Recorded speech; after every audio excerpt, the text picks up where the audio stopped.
Assalamualaikum. Okey, lepas tu mana? Sing. Pas.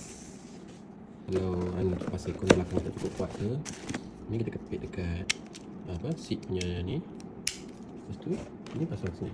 Akan masuk. Kalau kita ketat. Okey, nak angle macam mana? Ni on off. On off. Kepit lah macam mana. Kita nanti angle boleh ubah. Ini nanti kita test punya speed.